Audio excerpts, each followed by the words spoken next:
Hi hello ಎಲ್ಲರಿಗೂ ನಮಸ್ಕಾರ. ನಾನಿವತ್ತು ಎಳ್ಳು ಅಮಾವಾಸ್ಯೆಯ ಪ್ರಯುಕ್ತ ಸ್ಪೆಷಲ್ಲಾಗಿ ಎಳ್ಳು ಹೋಳಿಗೆನ ಮಾಡ್ತಾಯಿದ್ದೀನಿ. ಎಳ್ಳು ಹೋಳಿಗೆ ಮಾಡಲಿಕ್ಕೆ ನಾನೀಗ ಎಳ್ಳನ್ನು ತೊಗೊಂಡಿದ್ದೀನಿ. 1 ಗ್ಲಾಸ್ ಎಳ್ಳು, ಬೆಲ್ಲ, 1 ಬಟ್ಲು ಇದು ಪುಟಾಣಿ ಹಿಟ್ಟು ಮತ್ತು ಮೈದಾ ಹಿಟ್ಟನ್ನು ತೊಗೊಂಡಿದ್ದೀನಿ ನೋಡ್ರಿ.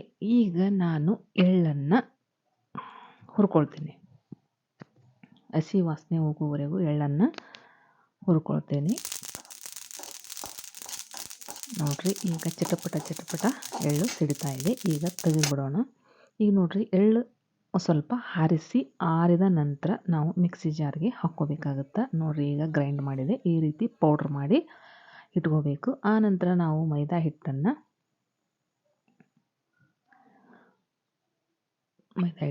ತಗೊಂಡು ಅದಕ್ಕೆ ಸ್ವಲ್ಪ 1 ಚಿಟಿಕೆ ಉಪ್ಪು, ಸ್ವಲ್ಪ ಎಣ್ಣೆ ಹಾಕಿ ಸ್ವಲ್ಪ ನೀರನ್ನು ಹಾಕುತ್ತಾ ಚಪಾತಿ ಹಿಟ್ಟಿನ ಅದಕ್ಕೆ ಕಲಿಸ್ಬೇಕು ನೋಡ್ರಿ. ಚಪಾತಿಗಿಂತ ಸ್ವಲ್ಪ ಮೃದುವಾಗಿ ಈ ರೀತಿ ಹಿಟ್ಟನ್ನು ಕಲಿಸ್ಬೇಕಾಗತ್ತೆ ನೋಡ್ರಿ. ಕೈಗೆ ಹಿಟ್ಟು ಅಂಟೇ ಇಲ್ಲ, ಯಾಕಂದ್ರೆ ಎಣ್ಣೆ ಹಾಕಿ ನಾದಿದ್ರೆ ಹಿಟ್ಟು ಅಂಟಂಗಿಲ್ಲ. ಹಂಗಾಗಿ ಮತ್ತೆ ಮೇಲೆ ಸ್ವಲ್ಪ ಎಣ್ಣೆಯನ್ನು ಹಾಕಿ ಇದನ್ನು ಒಂದು 15-20 ನಿಮಿಷ ರೆಸ್ಟ್ ಮಾಡೋಕೆ ಬಿಡೋಣ್ರಿ.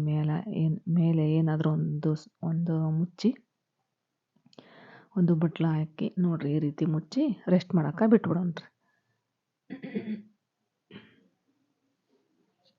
ಈಗ ನೋಡ್ರಿ, ನಾನು ಒಂದು ಬಾಣಲೆಯಲ್ಲಿ ಒಂದು ಕಡಾಯಿಯಾಗ 1 ಗ್ಲಾಸಷ್ಟು ಬೆಲ್ಲವನ್ನು ಹಾಕಿದ್ದೀನಿ. ಅದಕ್ಕೆ ಸ್ವಲ್ಪ ನೀರು, ಅರ್ಧ ಟೀ ಕಪ್ಪಷ್ಟು ಮಾತ್ರ ನೀರನ್ನು ಹಾಕ್ತೀನಿ. ಅದು ಬೆಲ್ಲ ಕರಗಬೇಕಂತ ನೀರು ಹಾಕೋದು ನೋಡ್ರಿ. ಈ ಬೆಲ್ಲ ಕರಗಿದ್ರೆ ಸಾಕು. ಇದು ಯಾವುದೇ ಪಾಕ ಏನು ಮಾಡೋದೇ ಬೇಡ. ಇದನ್ನು ಬೆಲ್ಲ ಕರಗುವ ತನಕ ಒಲೆಯ ಮೇಲೆ ಇಟ್ಟು ಕರಗಿದ ನಂತರ ಗ್ಯಾಸ್ ಆಫ್ ಮಾಡಿಬಿಡೋಣ್ರಿ. ಈಗ ನೋಡ್ರಿ, ಬೆಲ್ಲ ಕರಗ್ತಾ ಬಂತು. ನಾವೀಗ ಎಳ್ಳು ಪುಡಿಯನ್ನು ಪೌಡ್ರ್ ಮಾಡಿ ಇಟ್ಕೊಂಡಿದ್ವಲ್ಲ ಅದನ್ನು ರೆಡಿ ಮಾಡ್ಕೊಳೋಣ್ರಿ. ಈಗ ನೋಡ್ರಿ, ಈಗ ಎಳ್ಳು ಪುಡಿಯನ್ನು ತಗೊಂಡು ಅದಕ್ಕೆ ಮೇಲೆ ಸ್ವಲ್ಪ ಪುಟಾಣಿ ಹಿಟ್ಟು ಸ್ವಲ್ಪ ಹಾಕ್ಕೋಬೇಕ್ರಿ. ಪುಟಾಣಿ ಹಿಟ್ಟನ್ನು ಎತ್ತಿಟ್ಕೋಬೇಕು. ನಮಗೆ ಬೇಕಾದಾಗ ಹಾಕ್ಕೊಳಕ್ಕೆ ಬರುತ್ತೆ. ಈಗ ನೋಡ್ರಿ, ಬೆಲ್ಲ ಕರಗಿತು. ನಮಗೆ ಎಷ್ಟು ಬೇಕೋ ಅಷ್ಟು ಬೆಲ್ಲದ ಪಾಕವನ್ನು ಹಾಕ್ಕೋಬೇಕಿದ್ರಾಗ. ಈಗ ಹೋಳ್ಗೆ ಮಾಡ್ತೀವಲ್ರಿ, ಹೂರ್ಣದ ಹೋಳ್ಗೆ, ಆ ರೀತಿ ಅದಕ್ಕೆ ಈ ಹೂರ್ಣವನ್ನು ರೆಡಿ ಮಾಡ್ಬೇಕು ನಾವು. ಈ ಪುಟಾಣಿ ಹಿಟ್ಟು ಎದಕ್ಕಪ್ಪ ಅಂದ್ರೆ ಸ್ವಲ್ಪ ನೀರಾದ್ರೆ ಸ್ವಲ್ಪ ಅಳ್ಕ ಆತು ಅನಿಸ್ತಂದ್ರೆ ಇನ್ನೊಂದು ಸ್ವಲ್ಪ ಹಾಕ್ಕೊಂಡು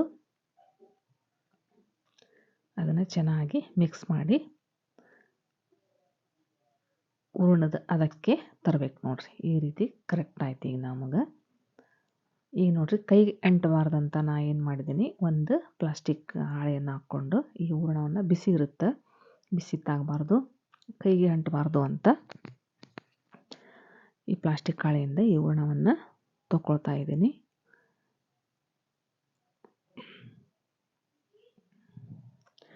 ಈ ರೀತಿ ನಾವು ಉಂಡೆ ಮಾಡ್ಬೇಕು ನೋಡ್ರಿ. ಈ ರೀತಿ ನಾವು ಉಂಡೆಗಳನ್ನು ಮಾಡ್ಕೋಬೇಕು. ಒಂದೊಂದೇ ಉಂಡೆಗಳನ್ನು ಮಾಡಿಕೊಂಡು ರೆಡಿ ಮಾಡಿ ಇಟ್ಕೋಬೇಕಾಗುತ್ತೆ. ನಾನು ಮಾಡೋ ರೆಸಿಪಿ ನಿಮಗೆ ಇಷ್ಟ ಆಗಿತ್ತು ಅಂದ್ರೆ ಪ್ಲೀಸ್ ಒಂದು ಲೈಕ್ ಮಾಡಿ, ಶೇರ್ ಮಾಡಿ. ಹೊಸದಾಗಿ ನೋಡೋರು ನನ್ನ ಚಾನಲನ್ನು ಸಬ್ಸ್ಕ್ರೈಬ್ ಮಾಡ್ಕೊಳ್ರಿ.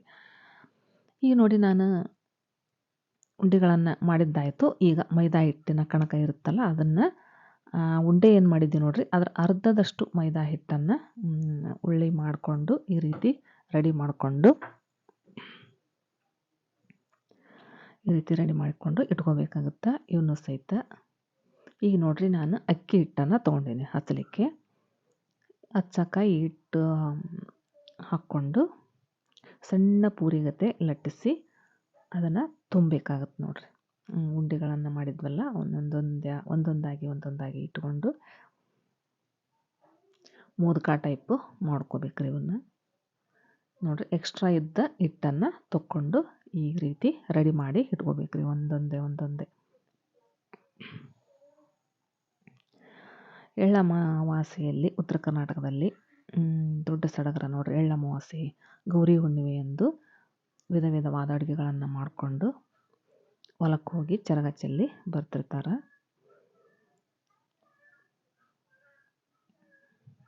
ಈ ರೀತಿ ನಾವು ಹೂರಣದ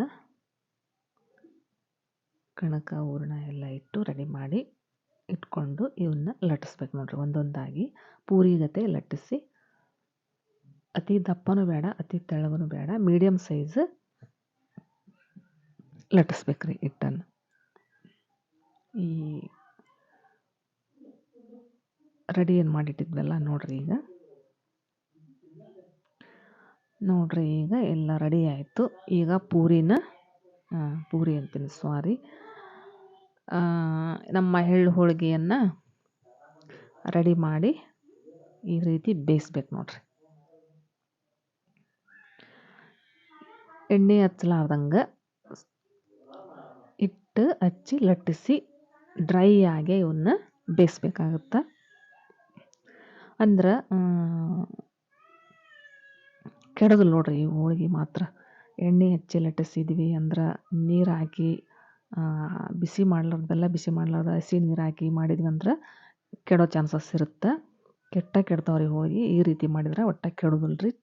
ಮಸ್ತ್ ಅಂದ್ರೆ ಮಸ್ತ್ ಆಗ್ತಾವೆ. ಈಗ ನೋಡ್ರಿ ಎಲ್ಲ ಹೋಳಿಗೆ ಮಾಡಿದ್ದಾಯಿತು. ಈಗ ನಾವು ಸ್ವಲ್ಪ ಆರ್ಬೇಕ್ರಿ. ಅವು ಬಿಸಿ ಬಿಸಿ ಇದ್ದಾಗ ಡಬ್ಬಿ ತುಂಬಿಟ್ರೆ ಹೋಳಿಗೆ ಕೆಡ್ತಾವೆ. ಹಂಗಾಗಿ ಒಂದಕ್ಕೊಂದು ಅಂಟುಕೊಂಡು ಕೆಡ್ತಾವೆ. ಈ ರೀತಿ ನಾವು ಸ್ವಲ್ಪ ಆರಬೇಕು ಅಂತೇಳಿ ಬಿಸಿ ಆರಲಿ ಅಂತ ನಾನು ಒಂದು ಮಣೆ ಮೇಲೆ ಇಡ್ತಾಯಿದ್ದೀನಿ ನೋಡ್ರಿ. ಚಪಾತಿ ಮಾಡೋ ಮಣೆ ಮೇಲೆ ಇಡ್ತಾಯಿದ್ದೀನಿ. ಪೇಪರ್ ಮೇಲೆನೂ ಹಾಕ್ಬೋದು. ಒಂದು ಪೇಪರ್ ಇಟ್ಕೊಂಡು ಆ ಪೇಪರ್ ಮೇಲೆ ಇಷ್ಟೂ ಹೋಳಿಗೆಗಳನ್ನು ಹಾಕಿ ಆರಿದ ನಂತರ ಡಬ್ಬಿಯಲ್ಲಿ ತುಂಬಿಟ್ವಿ ಅಂದ್ರೆ ಒಂದು 15-20 ದಿನಗಳ ಕಾಲ ಏನೇನೂ ಆಗೋದಿಲ್ಲ ನೋಡ್ರಿ. ಅವು ಕೆಡೋದಿಲ್ಲ, ಏನಿಲ್ಲ. ಈ ರೀತಿ ಬಿಡಿ ಬಿಡಿಯಾಗಿ ಇರ್ತಾವೆ. ಈ ರೀತಿ ಬಿಡಿ ಬಿಡಿಯಾಗಿಯೇ ಹೋಳಿಗೆಯನ್ನು ಮಾಡ್ಬೇಕ್ರಿ. ಮಾಡಿ ಡಬ್ಬ್ಯಾಗ ತುಂಬಿಟ್ವಿ ಅಂದ್ರೆ ಕೆಡೋ ಚಾನ್ಸಸ್ ಇರುತ್ತೆ. ಕೆಡ್ತಾವೆ ಹೋಳಿಗೆ, ಬುಳ್ಸಾಗ್ತಾವೆ. ಹಾಗಾಗಿ ಈ ರೀತಿ ಮಾಡಬೇಕು ಹೋಳಿಗೆನ. ನೋಡ್ರಿ ನಾನು ಇದನ್ನು ಎಳ್ಳು ಹೋಳಿಗೆ ಒಂದು ಟೇಸ್ಟ್ ಮಾಡಿ ನೋಡಿದೆ. ಸಖತ್ತು ಆಗಿತ್ತು, ಮಸ್ತ್ ಆಗಿತ್ತು. ಬೆಲ್ಲ ಗಿಲ್ಲ ಎಲ್ಲ ಕರೆಕ್ಟಾಗಿತ್ತು ನೋಡ್ರಿ. Thanks for watching. ಧನ್ಯವಾದಗಳು.